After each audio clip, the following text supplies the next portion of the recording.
সকল শিক্ষার্থী ও অভিভাবক জানাই আন্তরিক শুভেচ্ছা ও ভালোবাসা। আশা করি সকলেই ভালো আছো। তো আমাদের যেটা আলোচনা হচ্ছিল সেটা হচ্ছে কি যে সন্নিবেশ ভগ্নাংশ এবং সন্নিবেশ দক্ষতা। তো একটু আগে আমরা আলোচনা করেছিলাম যে সন্নিবেশ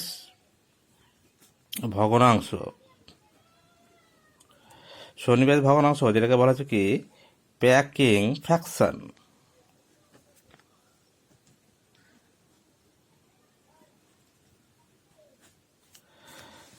প্যাকিং ফ্র্যাকশন বা সন্নিবেশ ভগ্নাংশ বা প্যাকিং ফ্র্যাকশন কি না, প্যাকিং ফ্র্যাকশন বা সন্নিবেশ ভগ্নাংশ হচ্ছে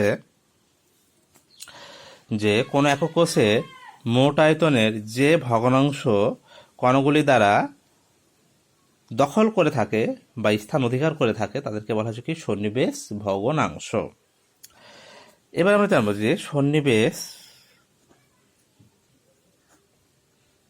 দক্ষতা, যাকে বলা হচ্ছে প্যাকিং এফিসিয়েন্সি।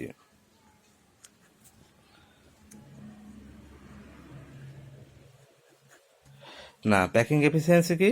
প্যাকিং এফিসিয়েন্সি বা সন্নিবেশ দক্ষতা বা প্যাকিং দক্ষতা হলো যে কোনো একক কোষের মোট আয়তনের যে অংশ কণা দ্বারা পূর্ণ থাকে তার শতকরা পরিমাণকে সন্নিবেশ দক্ষতা বা প্যাকিং দক্ষতা বলে। তাহলে যদি সন্নিবেশ দক্ষতাকে আমরা গাণিতিক আকারে লিখি, সন্নিবেশ দক্ষতা সমান কি হবে? সন্নিবেশ দক্ষতা সমান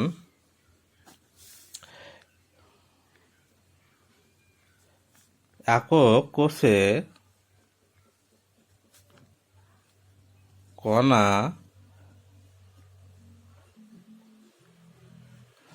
বা কণাগুলি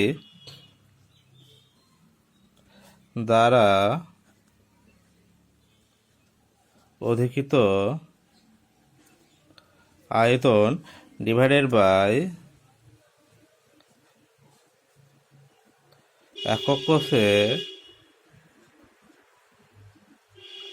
মোট আয়তন ইন্টু 100। অর্থাৎ একক কোষে মোট আয়তনের যে অংশ কণা দ্বারা পূর্ণ থাকে তার যে শতকরা পরিমাণ তাকে বলা হচ্ছে কি সন্নিবেশ দক্ষতা। এবার আমরা যেটা নির্ণয় করবো সেটা হচ্ছে যে বিভিন্ন যে কিউবিক সিস্টেমগুলো রয়েছে তাদের যে একক কোষগুলো রয়েছে তাদের একক কোষের ক্ষেত্রে সন্নিবেশ ভগ্নাংশ এবং সন্নিবেশ দক্ষতা আমরা নির্ণয় করা শিখব। তো প্রথমেই যেটা জানবো সেটা হচ্ছে যে সাধারণ কিউবিক একক কোষের ক্ষেত্রে সাধারণ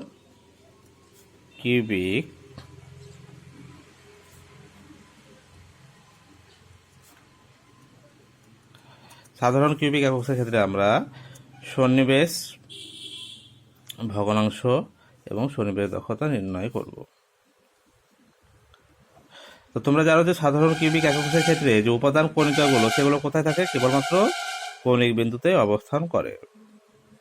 এবং আগের দিন আমরা যে কিউবিক সিস্টেমের একক কোষে যে উপাদান কণিকা কণার সংখ্যা যে গণনার যে নিয়ম সেটা আমরা শিখেছিলাম। তাহলে কি হবে? উপাদান কণিকাগুলো কেবলমাত্র কৌণিক বিন্দুগুলোতে অবস্থান করবে।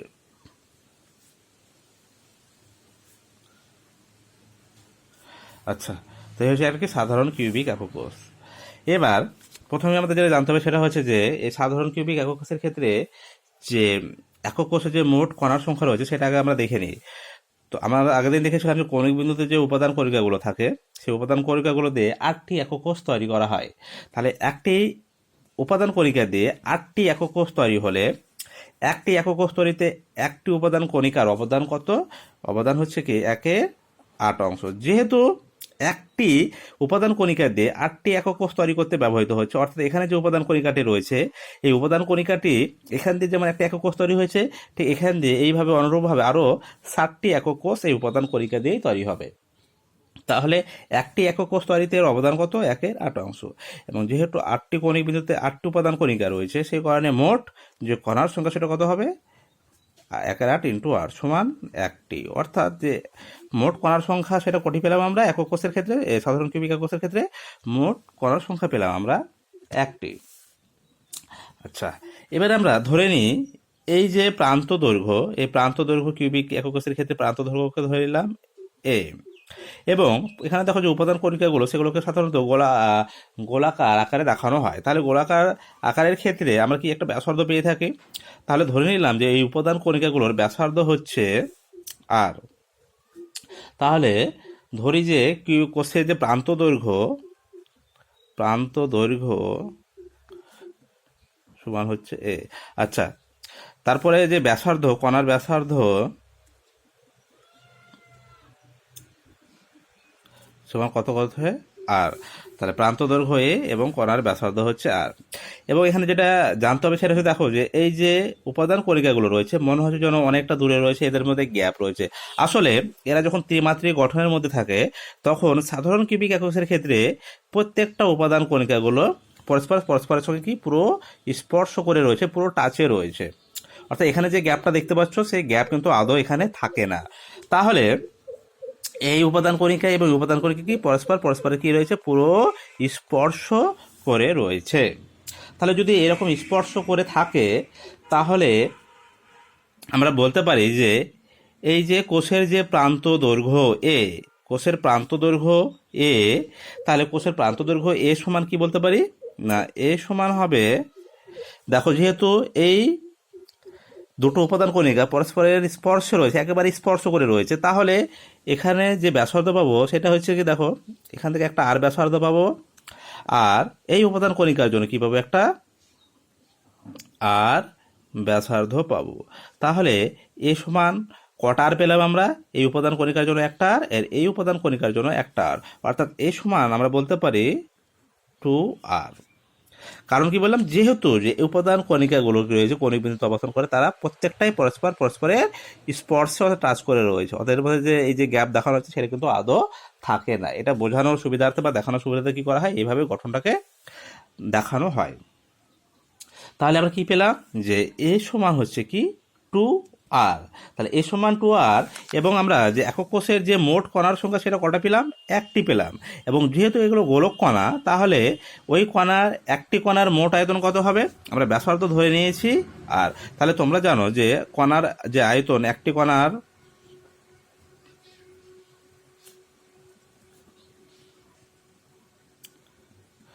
আয়তন সমান কত হবে, 4/3 পাই আর কিউব, যেটা আমরা জানি কত হলো কি 4/3 পাই আর কিউব। এবার আমরা দেখব এই যে একক কোষ রয়েছে, একক কোষের আয়তন কতটা। যেহেতু তোমরা জানো যে কিউবিক সিস্টেমের ক্ষেত্রে প্রান্ত দৈর্ঘ্য যেহেতু এ, তাহলে এই যে একক কোষের আয়তন, তাহলে একক কোষের আয়তন কত হবে, এ কিউ হবে। ঘনক তোমরা পড়ে এসো অঙ্কে। তাহলে একক কোষের আয়তন সমান কত হবে, এ কিউব। আচ্ছা, এবার একটু আগে আমরা দেখলাম যে এ সমান হয় 2r। তাহলে যদি এখানে আমরা এর মানটা বসিয়ে দিই তাহলে কত হবে, 2r তার কিউব, অর্থাৎ কত হবে 8r কিউব। তাহলে কি পেলাম আমরা, একক কোষের আয়তন আমরা পেয়ে গেলাম। ওই যেহেতু একক কোষে একটি কণার সংখ্যা একটি, সেই কারণে একটি কণার যে আয়তন সেটা কত, 4/3 পাই আর কিউব। তাহলে এই আয়তনটা কি হয়েছে, এই আয়তনের সাপেক্ষে কি দখল করে রয়েছে। তাহলে এক্ষেত্রে এবার আমরা কি বের করব, যে সন্নিবেশ ভগ্নাংশ। তাহলে সন্নিবেশ ভগ্নাংশ আমরা একটু আগে দেখে এলাম, সন্নিবেশ ভগ্নাংশ কি, সন্নিবেশ ভগ্নাংশ। তাহলে সন্নিবেশ ভগ্নাংশ সমান আমরা কি লিখতে পারি না, সন্নিবেশ ভগ্নাংশ হচ্ছে যে কণা দ্বারা অধিকৃত আয়তন বাই একক কোষের আয়তন। তাহলে কণা দ্বারা অধিকৃত আয়তন, যেহেতু এখানে একটি কণা রয়েছে, ওই একক কোষের কণার সংখ্যা কটি পেলাম আমরা, একটি পেয়েছি। তাহলে একটি কণার আয়তন কত পেয়েছি, 4/3 পাই কিউব। তাহলে কণার আয়তন বা কণাগুলি দ্বারা অধিকৃত আয়তন কত হবে, 4/3 পাই আর কিউব ডিভাইডার কি হবে, একক কোষের আয়তন। তাহলে একক কোষের আয়তন কত পেলাম, 8r কিউব। তাহলে এটাকে যদি আমরা ভাগ করি তাহলে ভাগফলের যে মান সেটা কত দাঁড়াবে, 0.524। তাহলে আমাদের বেরিয়ে গেল যে সন্নিবেশ ভগ্নাংশ। তাহলে সাধারণ কিউবিক একক কোষের ক্ষেত্রে যে সন্নিবেশ ভগ্নাংশের মান সেটা কত পেলাম, 0.5 5/4। এবার আমরা বের করব যে সন্নিবেশ দক্ষতা। তাহলে সন্নিবেশ দক্ষতা কি, যখন এটাকে আমরা শতকরায় প্রকাশ করবো তখন আমরা কি পেয়ে যাই, সন্নিবেশ দক্ষতা। তাহলে কি হবে, 0.524 ইন্টু 100, তাই তো? তাহলে কত হবে এই মানটা? এই মানটা হবে 52.4%। অর্থাৎ যে একক কোষটি রয়েছে সেই একক কোষে যে কণাগুলি দ্বারা, যে এক কণা পেয়েছি একটি কণা, সেই একটি কণা দ্বারা মোট যে অধিকৃত আয়তনের শতকরা পরিমাণ কত হবে, 52.4%। তাহলে আমরা পেয়ে গেলাম সন্নিবেশ দক্ষতা, অর্থাৎ কত শতাংশ জায়গা দখল করে রয়েছে। তাহলে ফাঁকা জায়গা, এই একক কোষের মধ্যে যে ফাঁকা স্থান রয়েছে সেই ফাঁকা স্থানের পরিমাণ কত বা শূন্য স্থানের শতকরা পরিমাণ কত, সেটা আমরা নির্ণয় করব। তাহলে শূন্য স্থানের শতকরা পরিমাণ কত হবে, 100-52.4, তাই তো? 52.4%। তাহলে বিয়োগফলটা কত হবে? বিয়োগফলটা হবে 47.6%। তাহলে আমরা কি বের করলাম? আমরা সন্নিবেশ ভগ্নাংশ পেয়ে গেলাম, সন্নিবেশ দক্ষতা পেয়ে গেলাম, তার মধ্যে যে শূন্যস্থানের শতকরা পরিমাণ সেটাও আমরা পেয়ে গেলাম। এবার যেটা জানতে হবে সেটা হচ্ছে যে, যদি বলে যে এই ধরনের একক কোষের ক্ষেত্রে দুটি নিকটবর্তী কণার মধ্যবর্তী দূরত্ব কত, তাহলে দুটি নিকটবর্তী মধ্যবর্তী কণার দূরত্ব কত? যেহেতু এখানে প্রত্যেকটি কণা দেখো পরস্পরে কি রয়েছে, স্পর্শ করে রয়েছে, তাহলে ধরে নিলাম যে এই দুটি কণা কি, তাহলে কি পরস্পরের কাছে রয়েছে, স্পর্শ করে রয়েছে। তাহলে এই দুটি কণা কি নিকটবর্তী কণা। আবার এইভাবে দেখাতে পারি, এই বরাবরও দেখাতে পারি। তাহলে এই যে কণাদ্বয়ের মধ্যে দূরত্ব কত পেলাম, কণাদ্বয়ের মধ্যে দূরত্ব হচ্ছে এ। এই সমান আমরা কি পেলাম, এ সমান পেলাম 2r। তাহলে এই সমান কত পেলাম আমরা, 2r। এই এটাই কি না, এটাই হচ্ছে যে নিকটবর্তী যে দুটি কণা রয়েছে তাদের যে মধ্যবর্তী যে দূরত্ব সেটা হচ্ছে এ। তাহলে এ সমান যেহেতু পেলাম এ আর, আর এই আর, তাহলে মোট কত হলো, 2r। তাহলে এই টুকুটার জন্য কি পেলাম, একটা আর পেয়েছিলাম, আর এই টুকুটার জন্য কি একটা আর পেয়েছিলাম। তাহলে এই সমান কত হয়েছে, এই সমান হয়েছে 2r। তাহলে নিকটবর্তী প্রতিবেশী দুটি কণার মধ্যে দূরত্ব কত পেলাম আমরা? তাহলে নিকটবর্তী প্রতিবেশী কণার মধ্যে দূরত্ব এ সমান 2r। তাহলে আমরা কি বের করলাম, সাধারণ কিউবিক একক কোষের ক্ষেত্রে আমরা কি দেখতে পেলাম, তার সন্নিবেশ ভগ্নাংশ নির্ণয় করলাম, সন্নিবেশ দক্ষতা বের করলাম, শূন্যস্থানের শতকরা পরিমাণ আমরা নির্ণয় করা শিখলাম। এরপরে প্রতিবেশী যে নিকটতম দুটি কণার মধ্যবর্তী যে দূরত্ব সেটাও আমরা নির্ণয় করলাম, এ সমান 2r। এবার আমরা জানবো যে দেহ কেন্দ্রিক সিস্টেমের ক্ষেত্রে এই মানগুলো কত আসছে। দেহ কেন্দ্রিক সিস্টেমের ক্ষেত্রে এবার আমরা জানবো। তোমরা জানো দেহ কেন্দ্রিক কিউবিক একক কোষের ক্ষেত্রে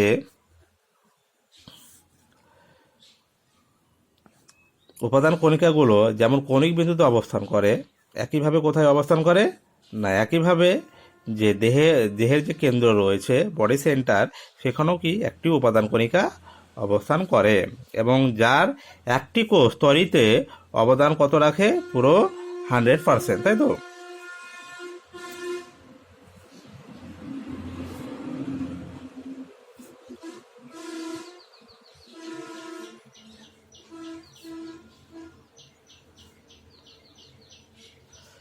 আচ্ছা, ঠিক দেহের যে কেন্দ্র রয়েছে সেখানেও কি হবে, একটি উপাদান কণিকা অবস্থান করবে।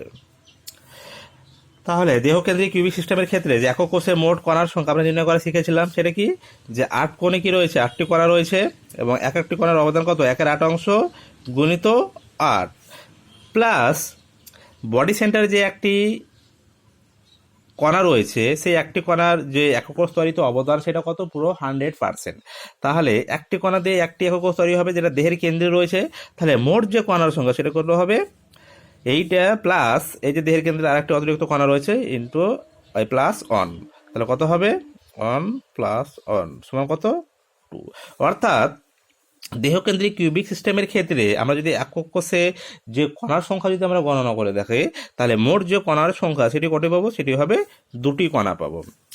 এবার একইভাবে এখানে যে উপাদান কণিকাগুলো দেখছো, এবার এই উপাদান কণিকাগুলো কিন্তু পরস্পরের, এবার এখানে আমরা যদি এই যে উপাদান কণিকাগুলো রয়েছে যেগুলো প্রান্ত দৈর্ঘ্যে রয়েছে, এই প্রান্ত দৈর্ঘ্য উপাদান কণিকা কিন্তু এবার এখন পরস্পরের স্পর্শ বা টাচ করে নেয়।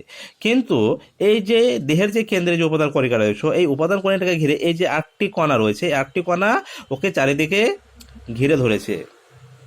তাহলে এটাকে যদি এইভাবে দেখায়, তাহলে এই উপাদান কণিকাগুলো কি হবে, চারিদিকে 8টি উপাদান কণিকা এইভাবে ওকে চারিদিকে ঘিরে ধরেছে।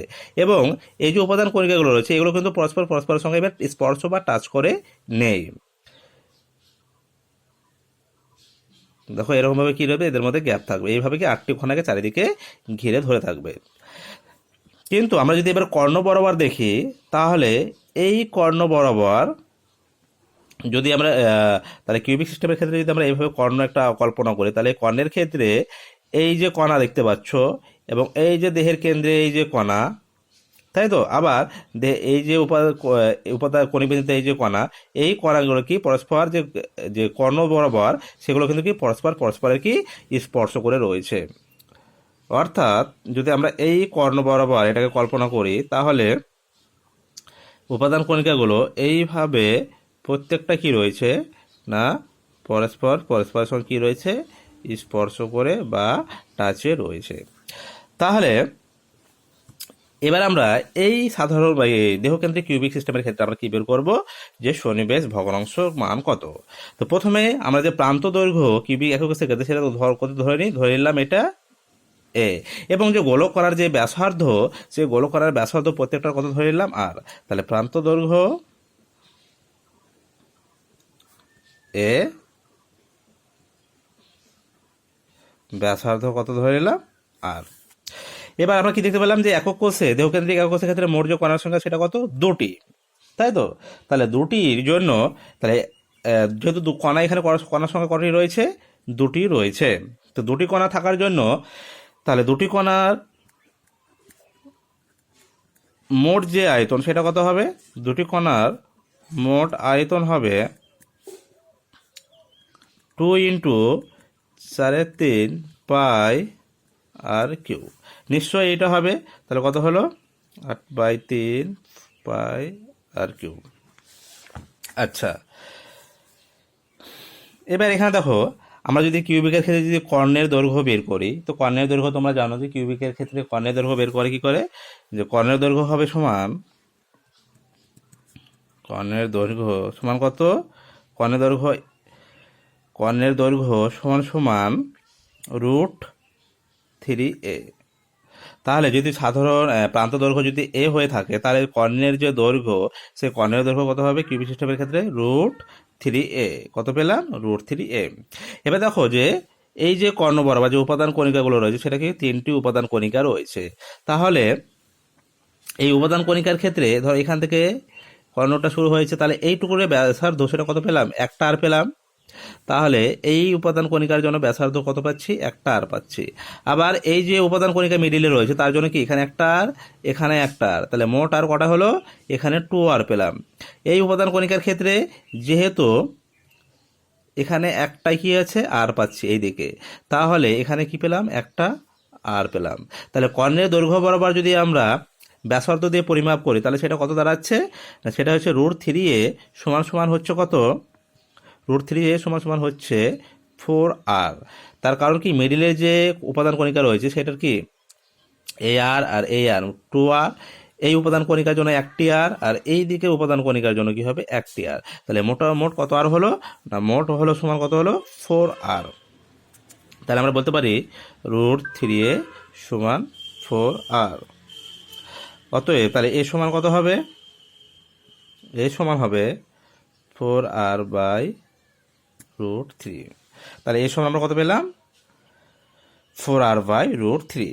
এবার আমরা যেহেতু একক কোষে যেহেতু প্রান্ত দৈর্ঘ্য কত, প্রান্ত দৈর্ঘ্য হচ্ছে এ, তাহলে একক কোষের মোট আয়তন কত হবে, একইভাবে মোট আয়তন, একক কোষের মোট আয়তন হবে এ কিউ। তাহলে এ কিউ এর মান একটু পেলাম, কত পেলাম, 4r/√3 তার কিউ। এটা আমরা বের করলাম একটু আগে, সমান কত হবে, সমান হবে 64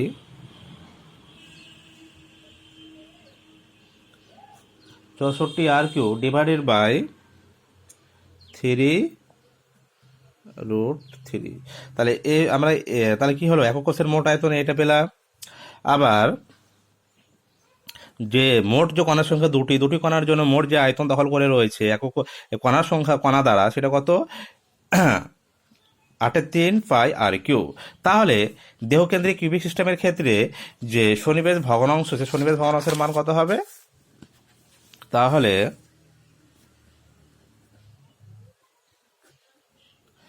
সন্নিবেশ ভগ্নাংশ কি হবে? তাহলে সন্নিবেশ ভগ্নাংশ হবে কণা দ্বারা, তাহলে গোলক কণার মোট আয়তন, গোলক কণার উপাদান কণিকার মোট আয়তন বা একক কোষের আয়তন, তাই তো?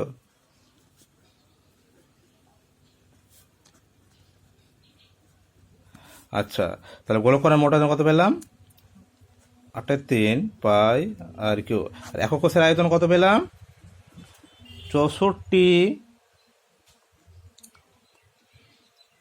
r³ divided by 3√3। এইটাকে যদি আমরা ক্যালকুলেট করি, মানটা কত দাঁড়াবে? না, মানটা দাঁড়াবে √3/8 পাই সমান সমান হবে 0.68। কত হবে? 0.68। তাহলে কি হলো, আমরা সন্নিবেশ ভগ্নাংশ পেয়ে গেলাম। তাহলে সন্নিবেশ দক্ষতা কত হবে? অতএব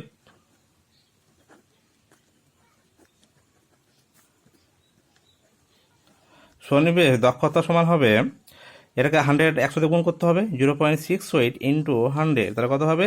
68%। অর্থাৎ দেহকেন্দ্রিক কিউবিক সিস্টেমের ক্ষেত্রে কি দেখতে পেলাম, যে একক